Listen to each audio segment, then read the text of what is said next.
কথা বললে আপনার রাগ করবেন, ধর বাদ দেন না। পার্লামেন্টে আসি না, কঠিন মুসিবতে পড়লাম রে ভাই আজকে। তা আমার বিয়ের সময় আমি যখন পাত্রী দেখা শুরু করেছিলাম,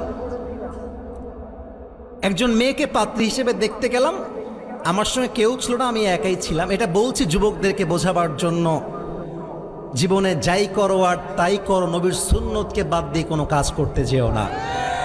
দিস ইজ মাই মেসেজ। তো বিয়ের সময় পাত্রী তো সবাই দেখে, আমিও দেখতে গেছি। তো মেয়েটা আসলো, very modern, highly educated, well qualified, দেখতেও মাশাআল্লাহ ভালোই সুন্দরী। तो दिल में मैंने सोच लिया था कि यार अगर शादी करना है तो इससे कर लेंगे, कोई बात नहीं, করে নেব বিয়ে, সমস্যা নাই। তো অনেক কথাবার্তা হলো, কথাগুলো যখন উঠে যাব, আই মিন লাস্ট কনভারসেশন, শেষ মুহূর্তে মেয়েটা আমাকে বলছে আপনি যদি মাইন্ড না করেন একটা কথা বলতে চাই। তো আমি আবার ঘাবড়ে গেছি, আবার কি বলে ফেলে আল্লাহই জানে। তো মেয়েটা বলতেছে যে আই লাইক ইউর এভরিথিং, আপনার সব কিছু আমার পছন্দ, আমার কোনো অবজেকশন নেই, সবই ওকে আছে। বাট আমার এক জায়গাতে অবজেকশন আছে, অভিযোগ আছে, যদি আপনি সমাধান করতে পারেন আমার জন্য খুবই ভালো হয়। আমি খুবই আগ্রহী, বললাম হ্যাঁ বলেন, why not, I will try my best, আমি চেষ্টা করব। তো মেয়েটা বলতেছে যে দেখেন আপনি তো অনেক যুবক মানুষ, আপনাকে দাড়িতে দেখতে কেমন যেন খ্যাত মানে আনস্মার্ট লাগে, চাচা লাগে দেখতে আর কি। এ কথা শুনে খুব কষ্ট পেলাম, কিন্তু মাঝে মাঝে কষ্ট পেলেও দেখাতে হয় না, কারণ পুরুষ মানুষ খুব মারাত্মক জিনিস, মুখে থাকে মুচকি হাসি, বুকে থাকে বুক ভরা কষ্ট, ঠিক কিনা বলেন? চুপ করে শুনলাম। তা আমি বললাম তার মানে আপনি কি বুঝাচ্ছেন, দাড়ি কাটলে আপনার আমাকে পছন্দ হবে তাই তো? বলছে হ্যাঁ, এটাই আমার বক্তব্য। আমি সেখান থেকে বের হয়ে গেলাম। পরে তাকে আমি মেসেজ দিয়ে বললাম আপনার মতো মেয়ে জীবনে অনেক আসবে, অনেক যাবে, কিন্তু আপনার মতো মেয়ের জন্য আমি আবার নবীর সুন্নতকে জবাই করব, এটা তো কোনো কাপুরুষের কাজ, এটা কোনো বীর পুরুষের কাজ নয়, এটা বীর পুরুষের কাজ নয়, কাপুরুষের কাজ হয়ে যাবে, ঠিক কিনা বলেন? অতএব যেই মেয়েরা বলেন দাড়িওয়ালা দেখলে খ্যাত লাগে, মৌলবাদী লাগে, এদের জন্য বিটিএস এর হিজড়া ছাড়া কোনো অপশন আমাদের কাছে নাই যুবক ভাই। এবার সবাইকে বলবো আমার দিকে একবার তাকান, এই দুইটা চোখ আছে না, এই দুইটা চোখ 5 সেকেন্ডের জন্য সবাইকে বন্ধ করতে হবে। কেন করতে হবে আমি আগেই ব্যাখ্যা করি। আমি আগেই বলেছি আমি আমার জীবনের সেরা ওয়াজ আজকে করতে চাই। এতক্ষণ পর্যন্ত গেল পার্লামেন্ট, এখন আসবে আখেরাত, এখন আসবে 3.5 হাত মাটির ঘরের কথা, এখন আসবে সেই মেয়ের কথা যেই মেয়েটা রাস্তায় জিন্সের প্যান্ট আর টি শার্ট পরে ঘুরে বেড়ায়, ঠিক কিনা বলেন? তবে চোখটা বন্ধ করে কোনো ডান বামে নড়াচড়া করবেন না। আমিও চোখ বন্ধ করব। চোখটা বন্ধ করে কি ভাববেন আমি বলে দিচ্ছি। 1, আপনি ভাববেন আপনি 3.5 হাত মাটির কবরে সাদা কাফনের কাপড়ে প্যাকেট হয়ে শুয়ে আছেন, 1 নাম্বার। 2 নাম্বার, আপনি ভাববেন আপনার সামনে মালাকুল মউত রূহটাকে কবজ করবার জন্য আপনার সামনে দাঁড়িয়ে আছে। এই দুইটা কল্পনা করা যাবে না? ভাই একটু বলেন, যাবে? সবাই চোখ বন্ধ, সবাই, everybody close your eyes just for 5 seconds only, 5 সেকেন্ডের জন্য সব। 1, আস্তাগফিরুল্লাহ, 2, 3, 4, 5। চোখ খোলেন, আমার দিকে তাকান। যারা এই মাহফিলে বসে আছেন, আমার মায়েরা যারা আমাকে শুনছে, চোখটা খুলে আমার দিকে তাকায় নিজেকে একটা প্রশ্ন করেন, নিজেকে। এই বাবা, বাচ্চা, নিজেকে প্রশ্ন করেন, আমি যদি এখন এই মুহূর্তে আজকে মারা যাই, আচ্ছা আমি কি আমার জীবনে এমন কোনো আমল করেছি যে আমল দিয়ে আজকে মরলে আজকেই আমার কবরটা জান্নাতের বাগান হয়ে যাবে? উত্তর দেওয়া লাগবে না, নিজেকে প্রশ্ন করেন, নিজেকে প্রশ্ন করেন। দেখবেন আপনার মন বলবে নো, তোর জীবনে এমন কোনো আমল নাই যে আমল দিয়ে তুই আজকে মরলে আজকে তোর কবরটা জান্নাতের বাগান হয়ে যাবে। আমি যদি স্টেজ থেকে এখন নেমে যাই, পকেটগুলো চেক করি, পকেট চেক করলে এখন এই মাঠে অনেকের পকেট থেকে ডার্বি বিড়ির প্যাকেট খুঁজে পাওয়া যাবে। এখানে বসে আছে, এখানে বসে আছে। কে হাসছে? হাসছেন কেন ভাই? আমি হাসির জন্য বলি নাই। এখানে এমনও যুবক বসে আছে, মোবাইল ফোনটা পকেট থেকে বের করে চেক করলে হাজারো নারী উলঙ্গ ভিডিও ছবি খুঁজে পাওয়া যাবে, ঠিক কিনা বলেন? আর এখানে অনেক মেয়েরা আসছে ওয়াজ শোনার জন্য। দাড়ি আর টুপি রাখলে যেমন হুজুর হওয়া যায় না, বোরকার হিজাব পড়লেই তেমন দিনদার মেয়ে হওয়া যায় না। পার্কে এবং রাস্তাঘাটে যত মেয়ে প্রেম করে বেড়ায়, তার 80% মেয়েরা বোরকাওয়ালি প্রেম করে বেড়ায়, ঠিক কিনা বলে? এবার কোরআন কি বলছে খেয়াল করেন। কোরআন ডাক দিয়ে বলছে, শোনো শোনো, ওয়ামাল হায়াতুদ দুনিয়া ইল্লা মাতাউল গুরুর। This life of this world is nothing more than play and entertainment. কোরআন বলছে এই দুনিয়া রূপ, সাজ, সজ্জা, টাকা পয়সা, ধোঁকা ছাড়া আর কিছুই হতে পারে না, ঠিক কিনা বলে? রূপেরই গৌরবে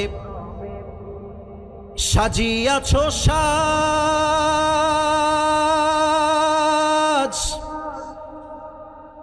সোনা দানা কত কি আর রাজকী পোশাক।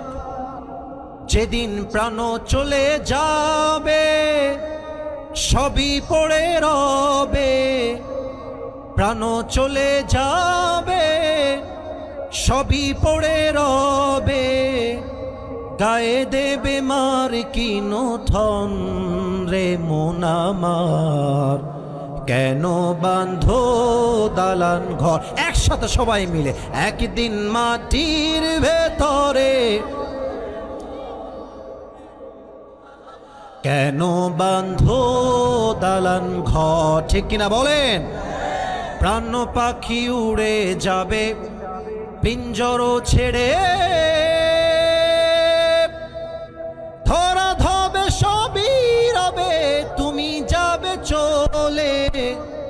বন্ধু বান্ধব যত, মাতা পিতা তারা সুত, সকলে ভবে তোমার পরে মন আমার, কেন বাঁধো দালান ঘর।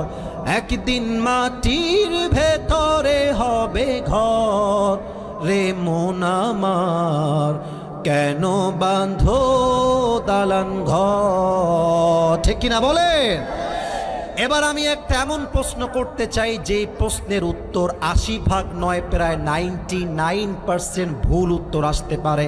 তবে একটা অনুমতি চেয়ে নেই, রাত কিন্তু 12টা বেজে গেছে, আমি আরো ওয়াজ করতে চাই, পারমিশন আছে নাকি নাই? সাতক্ষীরায় কি 12টার মাহফিল 12টার পরেও হবে নাকি হবে না? আচ্ছা, এরকম হইতে পারে না আশরাফ ভাই যে আমি আজকে যাওয়ার সময় কবরের বাসিন্দা হয়ে গেলাম? পারে না, পারে না, পারে না। আচ্ছা, এটাই আমার জীবনের শেষ ওয়াজ হতে পারে না কি পারে না?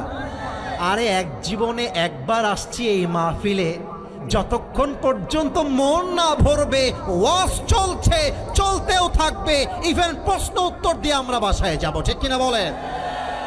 আচ্ছা বলেন তো, কবরে যখন লাশটা রাখা হবে, দুইজন ফেরেশতা এসে একজন মাইয়িতকে মোট কয়টা প্রশ্ন করবে, কে বলতে পারে?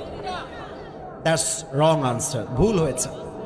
5টাও ভুল হয়েছে, 4টা। আচ্ছা আমি বলে দিব না, আমি আপনাকে লজ্জা দেওয়ার জন্য বলি না, নিজেও শিখতে চাই, শেখাতে চাই। আর একবার বলেন তো, কবরের মোট প্রশ্ন 3টা না 4টা? প্রথম প্রশ্ন কি আমি প্রশ্ন করছি, আপনারা উত্তর দিবেন। মার রব্বুক, আমাদের রব একজন, তিনি কে? আর একটু জোরে, আমাদের রব একজন, তিনি কে? আল্লাহু আল্লাহু, তুমি জাল্লে জালালুহু, শেষ করা তো যায় না গে তোমার গুণগান। তুমি কাদের ও গফফার, তুমি জালিল ও জব্বার, অনন্ত অসীম তুমি রহিম রহমান। আল্লাহু আল্লাহু, তুমি জাল্লে জালালুহু, শেষ করা তো যায় না গে তোমার গুণগান। রবকে? 2 নাম্বার প্রশ্ন, মাইকটা একটু হঠাৎ খেয়াল রাখেন। আপনার সামনে একজন ব্যক্তির রূপ কিংবা দেহকে প্রদর্শন করা হবে এবং বলা হবে আতারিফু হাদার রাজুল, do you know this person, who is he? তুমি কি এই মানুষটাকে চেনো? না, সবাই উত্তর করতে পারবে না, সবাই পারবে না। ভাবছেন হুজুর সহজ তো? না না। কেন সহজ না বুঝায় বলি। এখানে কি এই মাঝখানে কেউ ওঠে ভাই যান? ও ভাই, কেউ তো ওঠে না 1 ঘন্টা যাবত। ভাই ওয়াশরুমে যাবেন? ওয়াশরুমে? আচ্ছা ঠিক আছে যান। একজন উঠে গেছে। আপনারা আমাকে আসলে একটু ক্লিয়ার করেন, রাত 12টার পরে ওয়াশ চলবে নাকি চলবে না? আচ্ছা, এখানে কি কোনো স্কুল কলেজ আশেপাশে আছে? আচ্ছা, সাতক্ষীরাতে তো আছে, সাতক্ষীরা শহরে তো আছে। আচ্ছা, মনে করেন আগামীকাল সকালবেলা সাতক্ষীরা কলেজে আমার পরীক্ষা আছে। এইটা হচ্ছে আমার পরীক্ষার প্রশ্নপত্রের সাজেশন বুক। এই মুরব্বী আব্বাজান, যুবক ভাইরা মনোযোগ দাও, শেষ ভালো যাও, সব ভালো তো। আমি মুখস্থ করছি বাংলাদেশের রাজধানী ঢাকা, ঢাকা, ঢাকা, ঢাকা। বাংলাদেশের সবচেয়ে বড় সমুদ্র সৈকত কক্সবাজার, কক্সবাজার, কক্সবাজার। বাংলাদেশের সবচাইতে বড় জঙ্গল খুলনা, খুলনা, খুলনা। মুখস্থ করছি। আগামীকাল পরীক্ষার হলে গিয়েছি, স্যার বলছে আপনি আসিফ হুজুর না? জি জি স্যার, আমি আসিফ হুজুর। এই নেন, this is your question paper, উত্তর দেন। প্রশ্নপত্র হাতে পেয়ে দেখছি সর্বনাশ, যা যা পড়েছিলাম তাই তো চলে আসছে। এবার খাতা আর কলম দিয়ে উত্তর দিয়ে ফাটায় দিয়েছি। যা পড়েছি ব্রেন দিয়ে পড়ে ব্রেন দিয়ে উত্তর দিয়েছি। ও কলিজার ভাই, কবরের প্রশ্ন উত্তর কিন্তু ব্রেন দিয়ে মুখস্থ করে ব্রেন দিয়ে হবে না। কবরের প্রশ্নের উত্তর হবে ঈমান, আমল আর চরিত্রের মাধ্যমে, ঠিক কিনা বলেন? আমরা বলবো হাদা নবিয়ুনা মুহাম্মাদুর রাসূলুল্লাহ সাল্লাল্লাহু আলাইহি ওয়াসাল্লাম। 2 নাম্বার প্রশ্ন শেষ। 3 নাম্বার, ওমা দীনুক, তোমার ধর্মের নাম কি? বলেন। এত আস্তে আশা করি নাই। ওমা, আর একবার, ওমা দীনুক, আমাদের দিন কি? ফেরেশতায় আসিয়া যখন জিজ্ঞাসা করিবে দিন কি তোমার, মাবুদ কি বা, তখন কি বলিবে? ওরে আল্লাহ বিনে মাবুদ নাই রে, জবানে তাই বলো রে, বলো মুখে আল্লাহ রাসূল সবে বলো। দোয়ারে আইসাছে পালকি, নায়রি গাও তোলো রে, তোলো মুখে আল্লাহ রাসূল সবে বলো। আমাদের ধর্মের নাম কি? এবার আসবে 4 নাম্বার প্রশ্ন। 4 নাম্বার, ওমা ইলমুক, what is the source of your knowledge? তুমি এতগুলো জ্ঞান অর্জন করেছো কই থেকে? আমরা বলবো আমাদের জ্ঞানের উৎস একটা কিতাব, কিতাবটার নাম কি? উত্তর দেওয়ার সাথে সাথেই ফেরেশতা বলবে নাম কেন মিল আরুজ, ঘুমিয়ে যাও একজন নতুন বইয়ের মতো, যেমন সে বাসর রাতে ঘুমিয়ে যায়, কিয়ামত পর্যন্ত তোমার এই শান্তির ঘুম আর কেউ ভাঙাতে আসবে না। সুবহানাল্লাহ পড়বেন না আপনারা সবাই মিলে? এবার সবাই মিলে 2টা হাত তোলেন, সবাই, এভরিবডি রেজ ইউর 2 হ্যান্ডস, কেউ যেন বাদ না যায়। মাশাআল্লাহ। এখানে কয়েকটা প্রশ্ন আসছে, একটু হাত তুলে রাখেন। ইংরেজি, বাবারা প্রথম প্রশ্ন ইংরেজিতে, তারপরে বাংলাতে প্রশ্ন আসছে। আপনারা আগে হাতটা তুলে বলেন, আমি কি ওয়াজ শেষে উত্তর দিব না দোয়া হয়ে যাবে? আর একবার, দোয়া না উত্তর? তাহলে হাতটা উঁচু করে একটা তাকবীর দেন, নারে তাকবীর। আমার সঙ্গে 2টা ওয়াদা সবাইকে করতে হবে, তারপরে প্রশ্ন উত্তর ইংরেজি হোক বাংলা হোক দেওয়ার চেষ্টা করব। একটু সবাই মিলে কাশি দেন, একটু। বাপরে বাপ, কাশি জোরে দিচ্ছে কে রে এত জোরে? একটু আল্লাহকে বলেন সবাই, আল্লাহ। আরো 2 বার বলেন, আল্লাহ। ও আমার আল্লাহ, আমি জোরে, আমি আর একটু জোরে, আমি দিল থেকে তওবা করছি। ও আল্লাহ, তুমি আমার জীবনের সব গুনাহ মাফ করে দাও। একটু দিল থেকে বলেন তো সবাই মিলে, আমিন। আর একবার বলেন না, আমিন। এবার ওই বিশাল আকাশের মালিকের দিকে চোখটা একটু উঁচু করে আকাশের দিকে তাকিয়ে ডাক দেন, বলেন আল্লাহ।